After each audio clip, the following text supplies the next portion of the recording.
नमस्कार मित्रांनो, आपल्याला माहित आहे की काल म्हणजे दिनांक 27/2/2026 रोजी महाराष्ट्र शासनाचे काही पशु व मत्स्य विद्यापीठ आहे यांची सरळ सेवे थ्रू जाहिरात आलेली आहे।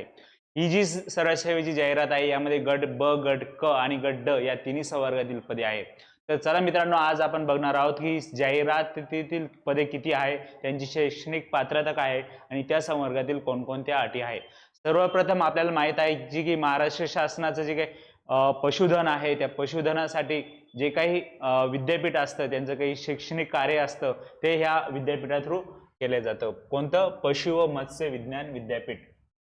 आणि यामध्ये 175 पदाची ही जाहिरात आलेली आहे। यामध्ये जर पदांचा आपण जर विचार केला तर आपल्याला माहित आहे की सर्वात सुरुवातीला जे काही पद आहे ते आहे पे अँड अकाउंट ऑफिसर। हे गट ब चं पद आहे पे अँड अकाउंट ऑफिसर। 2 नंबरचं पद आहे असिस्टंट फार्म मॅनेजर। 3 नंबरचं जे काही पद आहे ते टेक्निकल ऑफिसर आहे। त्यानंतर हॉस्पिटल टेक्निशियन आहे, असिस्टंट मॅनेजर आहे, प्लांट ऑपरेटर आहे। त्याच पद्धतीनं x ray technician, hospital technician आणि विशेष म्हणजे जे काही गट क चे आणि गट ड चे पद आहे त्यासाठी सुद्धा हे उपलब्ध आहे। यामध्ये जर आपण विचार केला तर फार्म असिस्टंटचं पद आहे, सिनियर क्लर्कचं पद आहे, सिनियर मेकॅनिकलचं आहे, बॉयलर ऑपरेटर आहे, क्युरेटर आहे, लॅब टेक्निशियन आहे। त्यानंतर मेडिसिनचं स्टोअर कीपर आहे।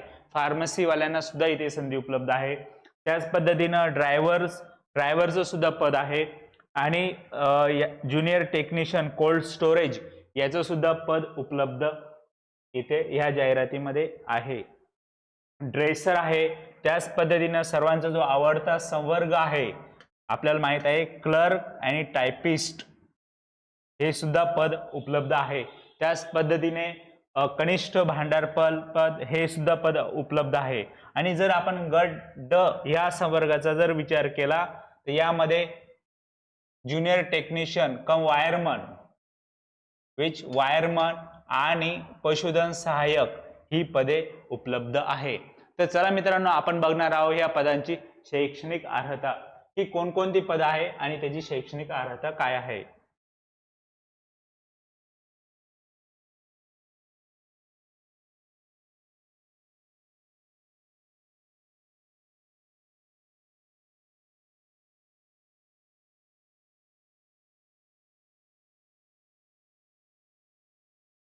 ही महाराष्ट्र शासनाची ऍडव्हर्टाइजमेंट आहे, त्यामुळे जे काही सर्वसामान्य नियम असतात की महाराष्ट्र शासनाची कोणतीही सरळ सेवेची जी एक्झाम असते त्यामध्ये जे काही नियम असतात जसं की सर्वात सुरुवातीला वयाची अट, त्यानंतर त्याचे वयोमर्यादा आणि कालमर्यादा ही जवळपास सर्वांसाठी सारखीच उपलब्ध असते।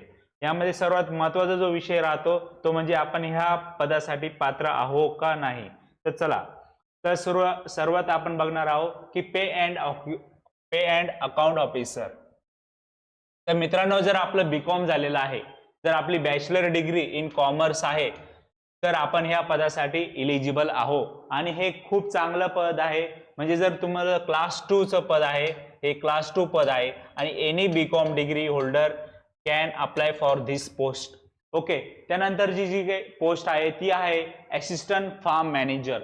या पदाची जर आपण पात्रता बघितली तर या पदासाठी आपण master degree in faculty of the veterinary sciences from the statutory university और bachelor degree of veterinary sciences यासाठी ही पद उपलब्ध आहे। 3 नंबरचं जे आहे टेक्निकल ऑफिसर, यासाठी सुद्धा आपल्याला वेटरनरी सायन्सचा आपली डिग्री किंवा डिप्लोमा किंवा बॅचलर डिग्री असणे कंपल्सरी आहे। मित्रांनो, 4 नंबरची जी काही पोस्ट आहे त्यामध्ये आपल्याला माहित आहे की ही जी आहे हॉस्पिटल टेक्निशियन साठी आपल्याला मास्टर डिग्री इन गायनेकोलॉजी आणि ऑब्स्टेट्रिक यामध्ये असणं गरजेचं आहे। त्यानंतरचे आहे असिस्टंट मॅनेजर साठी आपल्याला डेअरी टेक्नॉलॉजी किंवा डेअरी सायन्स मध्ये आपलं मास्टर और डिग्री असणे गरजेचे आहे। त्यानंतरची जी काही पोस्ट आहे त्यानंतर आपण बघतो की plant operator, operation theatre technician, senior laboratory assistant, त्यानंतर dairy plant assistant, X ray technician X ray technician ही सुद्धा सामान्य पोस्ट आहे आणि याच्यासाठी जर आपली डिग्री और डिप्लोमा इन रेडिओलॉजी झाला असेल तर आपण इथे इलिजिबल असू शकतो. त्यानंतर जे आहे व्हेटरनरी VLDL DA म्हणजे काय, व्हेटरनरी लॅबोरेटरी डायग्नोस्टिक असिस्टंट, याच्यासाठी जी आहे ती आहे BSc degree in statutory university. त्यानंतरची जी काही पोस्ट आहे ती आहे हॉस्पिटल टेक्निशियन. हॉस्पिटल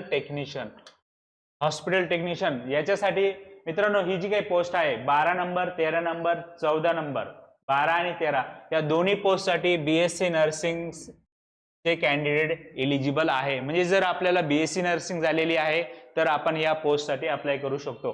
त्यानंतर जी सर्वसामान्य जी पोस्ट आहे ते आहे सिनियर क्लर्क.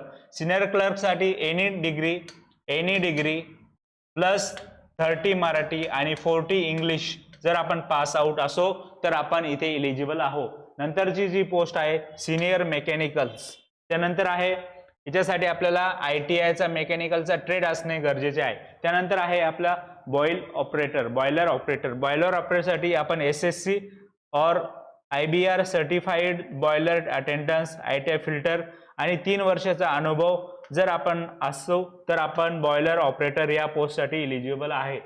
त्यानंतरची जी काही पोस्ट आहे ती आहे झू टेक्निशियन. मित्रांनो झू टेक्निशियन साठी BSc अँड DMLT ही पोस्टची पात्रता आहे. त्यानंतर आहे क्युरेटर कम स्पेसिमन टेक्निशियन, यासाठी सुद्धा BSc आणि DMLT ही पात्रता आहे. त्यानंतरचे आहे लॅबोरेटरी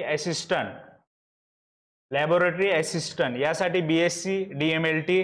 त्यानंतर laboratory assistant of fishery science याच्यासाठी सुद्धा BSc आणि DMLT ही पोस्ट पात्रता आहे. त्यानंतर BSc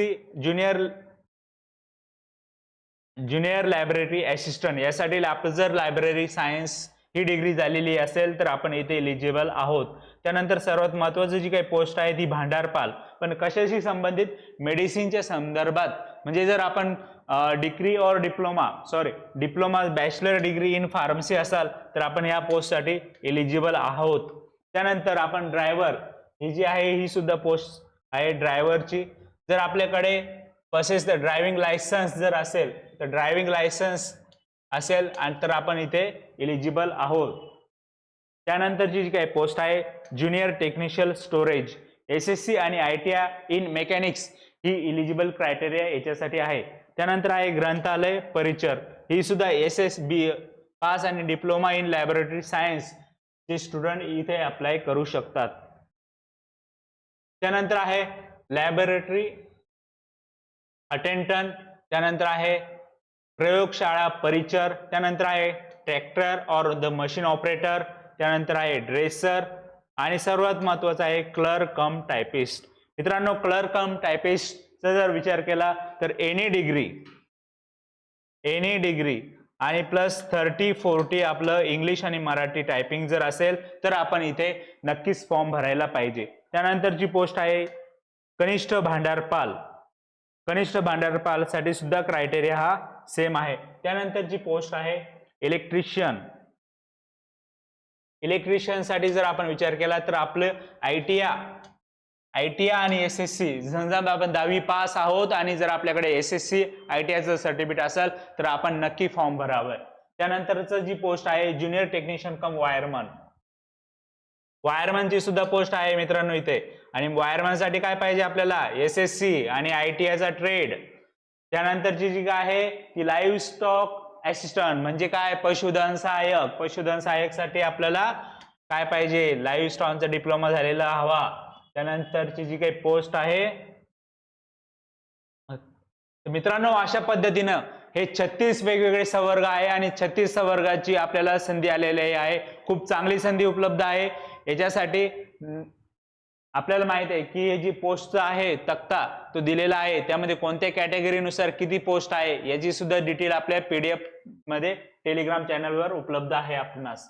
त्यानंतरचा जर आपण विविध पदांचा विचार केला आणि त्याची जर संवर्ग निहाय आपल्याला आरक्षण माहिती पाहिजे असेल तर ही PDF आपल्या टेलिग्राम चॅनलवर उपलब्ध आहे.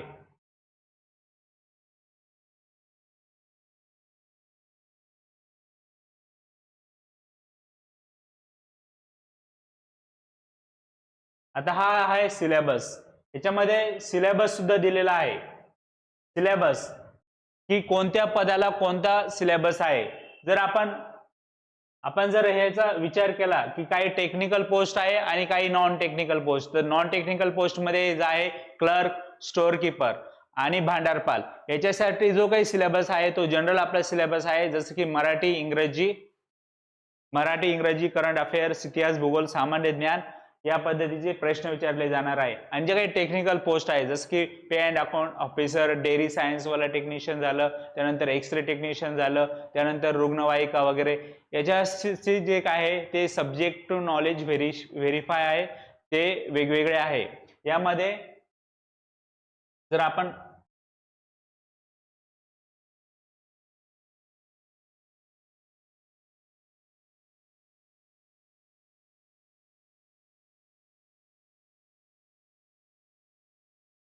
यांचा जर क्रायटेरियाचा विचार केला आपण, तर आपण बघणार आहोत की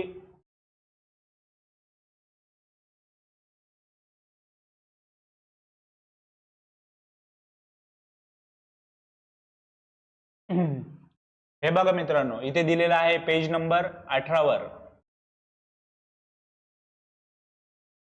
हे जे आहे पद वरिष्ठ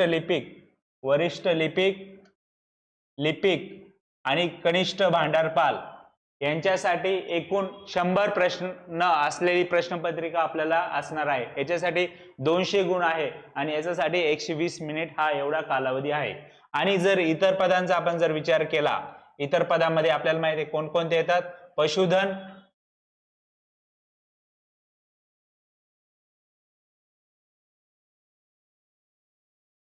इतर पदांचा जर आपण विचार केला की औषध भांडारपाल, कनिष्ठ यांत्रिकी, ग्रंथालय परिचर, प्रयोगशाळा परिचर, व्रणोपचारक, वीज तंत्री, विस्तार प्रशिक्षण अधिकारी, कनिष्ठ यंत्रज्ञ आणि पशुधन सहाय्यक यांचा जर विचार केला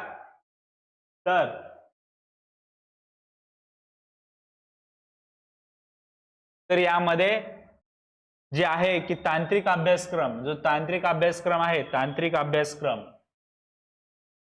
यामध्ये 40 प्रश्न आहे. आणि जर आपला सर्वसामान्य अभ्यासक्रम बघितला तर याचे 60 प्रश्न आहे. म्हणजे अशी एकूण 100 गुणांची एक्झाम आपली होणार आहे आणि 120 मिनिट याला कालावधी आहे. तर मित्रांनो, यासाठी सुरुवात आपला टेलिग्राम चॅनल आहे.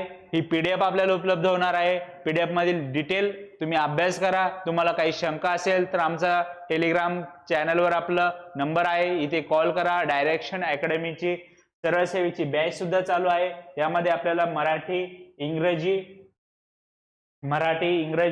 आणि करंट अफेअरचे रिलेटेड हे प्रश्न आपल्याला उपलब्ध होणार आहे. ही आपली सरळ सेवेची बॅच चालू आहे. ही लाईव्ह प्लस रेकॉर्डेड बॅच आहे. सध्या डिस्काउंट ऑफर चालू आहे. आणि आमचं टेलिग्राम चॅनल